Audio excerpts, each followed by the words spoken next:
Hello दोस्तों, एक बार फिर से आप सभी का स्वागत है। तो आज के इस सेशन में हम लोग तुलनात्मक राजनीति से जुड़े हुए प्रश्नों को करेंगे। फर्स्ट क्वेश्चन है आपके सामने। जब मैं राजनीति विज्ञान शीर्षक के अंतर्गत श्रेष्ठ परीक्षा प्रश्नों को देखता हूँ तो मुझे प्रश्नों पर नहीं बल्कि शीर्षक पर खेद होता है। यह किसका कथन है? कॉम्टे का, बकल का, ब्राइस का या फिर मैटलैंड का? तो इनमें से किसने कहा है कि जब मैं राजनीति विज्ञान शीर्षक के अंतर्गत श्रेष्ठ परीक्षा प्रश्नों को देखता हूँ तो मुझे प्रश्नों पर नहीं शीर्षक पर खेद होता है। यूपी जीआईसी प्रवक्ता परीक्षा 2017 में पूछा गया प्रश्न है और इस बार भी जीआईसी प्रवक्ता परीक्षा में ये प्रश्न पूछा गया था। तो राइट आंसर आप लोग बताएंगे कमेंट बॉक्स में, क्या होगा इसके लिए बिल्कुल करेक्ट आंसर। तो राइट आंसर है ऑप्शन नंबर डी, मैटलैंड। राजनीतिक विश्लेषण के आधार पर इस शब्द की अनिश्चितता और पूर्वानुमान न कर पाने की क्षमता को लेकर मैटलैंड ने कहा है कि जब मैं राजनीति विज्ञान शीर्षक के अंतर्गत श्रेष्ठ परीक्षा प्रश्नों को देखता हूं तो मुझे प्रश्नों पर नहीं बल्कि शीर्षक पर खेद होता है। तो फेमस स्टेटमेंट है मैटलैंड का, तो याद रखिएगा। क्वेश्चन नंबर 2, हॉब्स के अनुसार निम्न में से कौन सा एक कानूनों पर प्रतिबंध के रूप में कार्य करता है? प्राकृतिक कानून, दैवीय कानून, अंतर्राष्ट्रीय कानून या फिर इनमें से कोई नहीं। तो हॉब्स के अनुसार इनमें से कौन सा एक कानूनों पर प्रतिबंध के रूप में कार्य करता है? तो राइट आंसर है ऑप्शन नंबर ए, प्राकृतिक कानून। प्राकृतिक कानून बुद्धि द्वारा खोजा गया एक प्रत्यादेश है जिसका उद्देश्य है आत्म परिरक्षण, यानी कि अपनी सुरक्षा करना। कोई भी ऐसा कानून जो व्यक्ति के जीवन को संकट में डालता हो तो उसका उल्लंघन किया जा सकता है। हॉब्स के अनुसार प्राकृतिक कानून ऐसे कानूनों पर प्रतिबंध के रूप में कार्य करता है जो कि लोगों के जीवन को हरण करने वाला हो। तो हॉब्स आत्मरक्षा के अधिकार को प्राथमिकता देते हैं और जो भी व्यक्ति की जीवन के अधिकार का उल्लंघन कर रहा हो कानून, उसका उल्लंघन व्यक्ति के द्वारा किया जा सकता है। क्वेश्चन नंबर 3, तुलनात्मक राजनीति के क्षेत्र के बारे में निम्नलिखित में से कौन सा कथन गलत है? तुलनात्मक राजनीति आदर्श राज्य की स्थापना करती है। तुलनात्मक राजनीति विश्व को कम भ्रांतिपूर्ण बनाती है। तुलनात्मक राजनीति इस पूर्वाभास में मदद करती है कि विश्व किस ओर अग्रसर है। या फिर तुलनात्मक राजनीति उन संस्थाओं और प्रथाओं को बनाती है जो हमारी अपनी से बेहतर या बदतर है। तो इनमें से तुलनात्मक राजनीति के क्षेत्र के बारे में कौन सा कथन गलत है आप लोगों को बताना है। तो राइट आंसर बताएंगे आप लोग। तो राइट आंसर है ऑप्शन नंबर ए, तुलनात्मक राजनीति आदर्श राज्य की स्थापना करती है। तुलनात्मक राजनीति आदर्श राज्य की स्थापना नहीं करती बल्कि वे तथ्य अवश्य प्रस्तुत करती है जिनको अपनाकर कोई भी शासन प्रणाली और बेहतर दिशा में आगे बढ़ सके। तुलनात्मक राजनीति में अभी तक आदर्श राज्य का कोई स्वरूप नहीं हुआ है। क्वेश्चन नंबर 4, तुलनात्मक राजनीति के दृष्टिकोण के रूप में संस्थापरकवाद इस तथ्य से सीमित है कि शक्ति धारक जो निर्णय लेते हैं वे संस्थागत मानकों द्वारा स्वीकृत होते हैं पर निर्धारित नहीं। सभी देशों में लोकतांत्रिक व्यवस्था नहीं होती। सभी देशों में लिखित संविधान नहीं होता। तो आप लोगों को इसमें से सही आंसर बताना है। तो राइट आंसर बताइए कौन कौन से स्टेटमेंट यहाँ पर सही है। तो राइट आंसर क्या होगा जल्दी से आप लोग कमेंट बॉक्स में बताएंगे क्या होने वाला है। तो राइट आंसर है ऑप्शन नंबर बी, केवल 2 और 3 यहाँ पर सही है। सभी लोकतांत्रिक व्यवस्था सभी देशों में नहीं होती है। सभी देशों में लिखित संविधान नहीं होता है। तो ये दोनों स्टेटमेंट यहाँ पर सही है। तुलनात्मक राजनीति के संस्थापरक दृष्टिकोण के अनुसार जो निर्णय प्रक्रिया में भाग लेते हैं वे संस्थागत मानकों द्वारा स्वीकृत होने के साथ साथ निर्धारित भी होते हैं, जबकि अन्य कथन यहाँ पर सत्य है। पहला कथन यहाँ पर क्वेश्चन नंबर 5, निम्न में से तुलनात्मक राजनीति का उद्देश्य है? दार्शनिक लक्ष्य, वैज्ञानिक लक्ष्य, शासन नीति के प्रयोग का लक्ष्य या फिर उपरोक्त सभी। तो राइट आंसर क्या है क्वेश्चन नंबर 5 के लिए? ऑप्शन नंबर डी, उपरोक्त सभी। तुलनात्मक राजनीति के अध्ययन के उद्देश्य व लक्ष्य इस प्रकार है: दार्शनिक गंतव्य, वैज्ञानिक लक्ष्य, व्यवहारिक उपयोग के गंतव्य और शासन नीति में प्रयोग के लक्ष्य।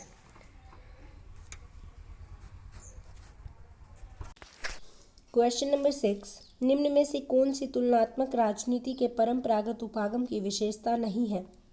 अनुभववादी अध्ययन, मानकीय अध्ययन, औपचारिक संस्थागत अध्ययन या फिर अवैज्ञानिक अध्ययन। तो इनमें से कौन तुलनात्मक राजनीति के परंपरागत उपागम की विशेषता नहीं है? तो राइट आंसर क्या है? ऑप्शन नंबर डी, अवैज्ञानिक अध्ययन तुलनात्मक राजनीति के परंपरागत उपागम की विशेषता नहीं है। मुझे यहाँ इस प्रश्न में डाउट है, मुझे लगता है ऑप्शन नंबर ए यहाँ पर राइट आंसर होना चाहिए। आप लोग कमेंट बॉक्स में लिख सकते हैं, क्योंकि अवैज्ञानिक अध्ययन यानी कि वैज्ञानिक अध्ययन नहीं था परंपरागत उपागम का, तो यहाँ पर ये सही है। मानकीय अध्ययन किया गया था, नॉर्मेटिव स्टडी की जाती थी कि क्या होना चाहिए, क्या है पर नहीं जोर दिया जाता था, क्या होना चाहिए। और औपचारिक संस्थागत अध्ययन यानी कि केवल संविधान और सरकार से जुड़े हुए ही अध्ययन किए जाते थे परंपरागत उपागम में। और अनुभववादी अध्ययन यानी एम्पेरिकल स्टडी, अनुभव के आधार पर, वैज्ञानिक तथ्यों के आधार पर स्टडी परंपरागत उपागम में नहीं की जाती थी।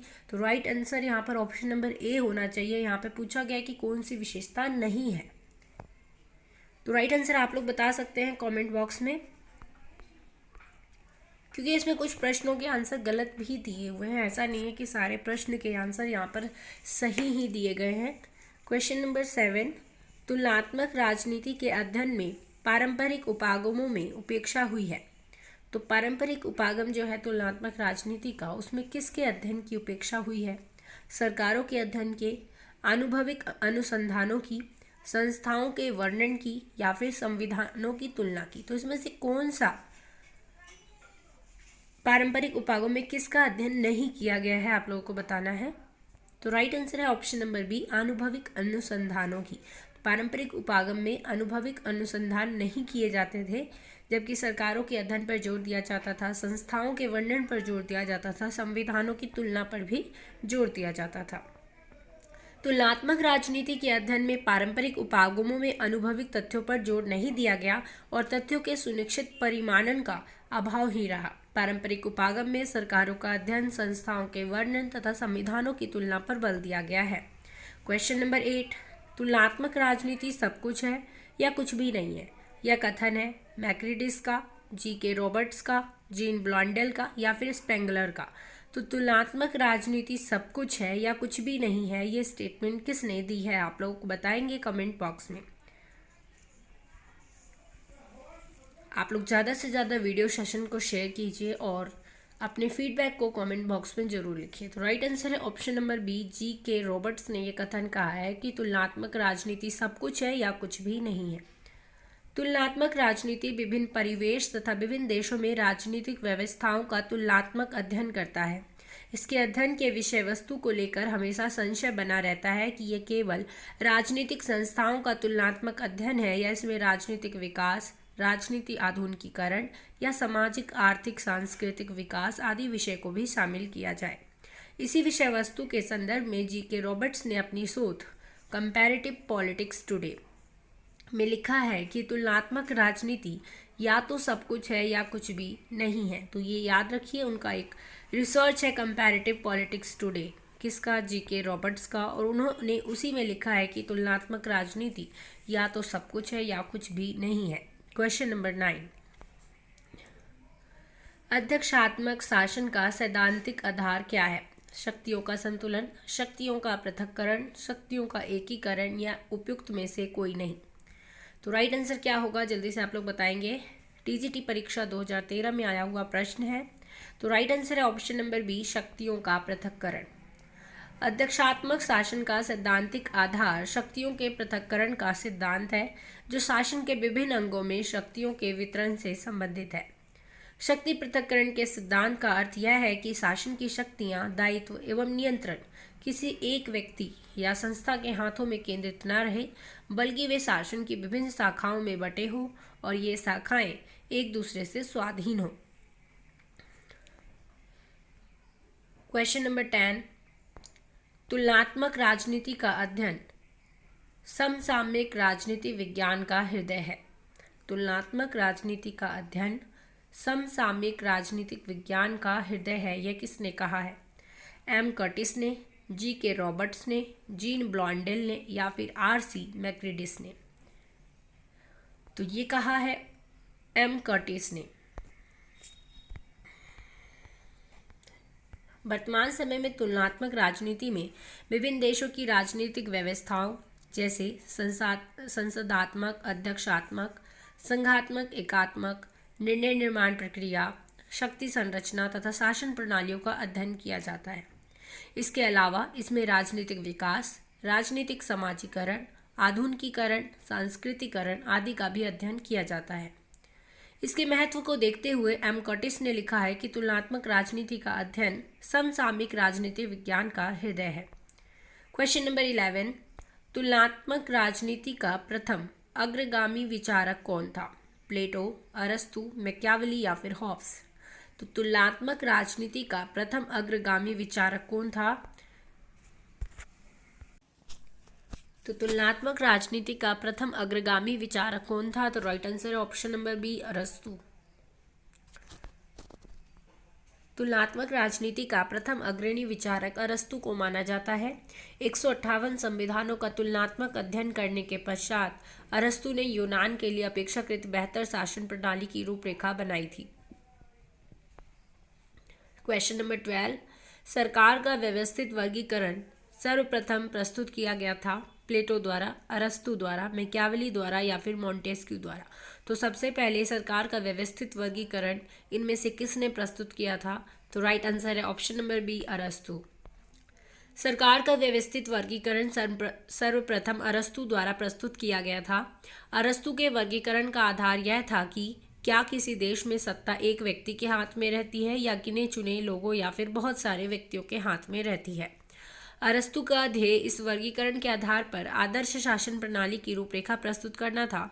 यद्यपि अरस्तु से पूर्व प्लेटो ने अपनी पुस्तक पॉलिटिक्स या स्टेट्समैन में राजनीतिक व्यवस्थाओं का वर्गीकरण किया था, किंतु अरस्तु को ही सर्वप्रथम वैज्ञानिक एवं व्यवस्थित वर्गीकरण का श्रेय दिया जाता है। Sorry for this.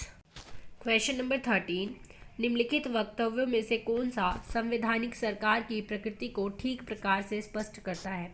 सीमित शासन, व्यक्तियों के स्वतंत्रता के अधिकार की रक्षा, व्यक्तियों के अधिकारों की सुरक्षा, उपयुक्त सभी? तो इनमें से कौन सा संवैधानिक सरकार की प्रकृति को ठीक प्रकार से स्पष्ट करता है? तो राइट आंसर है ऑप्शन नंबर डी, ये सभी। उपयुक्त सभी यहाँ पर सही है। सीमित शासन, व्यक्तियों के स्वतंत्रता के अधिकार की रक्षा, व्यक्तियों के अधिकारों की सुरक्षा संवैधानिक सरकार की प्रकृति को स्पष्ट करती है। संवैधानिक सरकार के प्रमुख लक्षण क्या क्या है? सीमित शासन, स्वतंत्रता के अधिकार की रक्षा, व्यक्ति के अधिकारों की सुरक्षा, संपत्ति का अधिकार, अनुबंध की स्वतंत्रता एवं कानूनों का समान संरक्षण। क्वेश्चन नंबर 14, कौन सी समस्या तुलनात्मक राजनीति की समस्या नहीं है? परिवृत्तियों की समस्या, धार्मिक मतभेद की समस्या, वैचारिक संरचना की समस्या, भाषा और संस्कृति की विविधता की समस्या? तो इनमें से तुलनात्मक राजनीति की कौन सी समस्या नहीं है? तो राइट आंसर है ऑप्शन नंबर बी, धार्मिक मतभेद की समस्या तुलनात्मक राजनीति की समस्या नहीं है।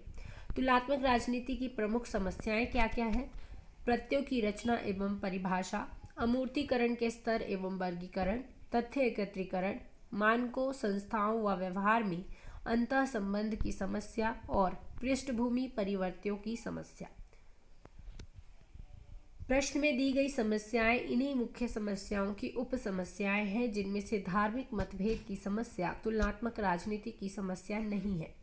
क्वेश्चन नंबर 15, राजनीतिक विकास का साधन है राजनीतिक दल, क्रांतिकारी नेता, राष्ट्रीयता की भावना या फिर उपयुक्त सभी? तो राजनीतिक विकास का इसमें से साधन क्या है? तो राइट आंसर है उपयुक्त सभी। राजनीतिक दल, क्रांतिकारी नेता और राष्ट्रीयता की भावना राजनीतिक विकास का साधन है। ठीक है, तो आज हमने तुलनात्मक राजनीति से जुड़े हुए प्रश्न किए। नेक्स्ट वीडियो में हम सरकार के प्रकार, संसदात्मक एवं अध्यक्षात्मक से जुड़े हुए प्रश्नों को करेंगे। आई होप आपको ये सेशंस हेल्प करेंगे आपके आने वाले एग्जाम्स में। तो ज़्यादा से ज़्यादा शेयर कीजिए और फीडबैक दीजिए। ये जब हम पूरी बुक कर लेंगे तब हम फिर एक नेक्स्ट सेशन स्टार्ट करेंगे।